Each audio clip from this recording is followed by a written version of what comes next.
Wala na action, a good right by Oscar Duque. At napailing doon si Carl James Martin.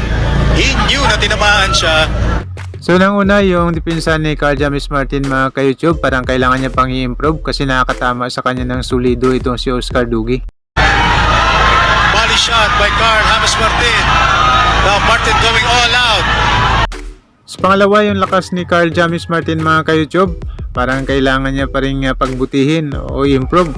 Kasi dito nakakatama din siya ng mga solid kay Oscar Duque, pero baliwala lang kinakain lang ni Oscar Duque. Paano na lang kung mga matitibay talagang Meksikano yung kanyang makakaharap. Tapos dito parang pagod na siya mga ka-YouTube. So kailangan pagbutihin niya pa yung kanyang kondisyon. Natulad doon, isang kanang brother mula kay Oscar Duque. So marami tinatanggap na suntok itong si Carl James Martin mga ka-YouTube. Buti lang mababa yung knockout percentage ni Oscar Duque.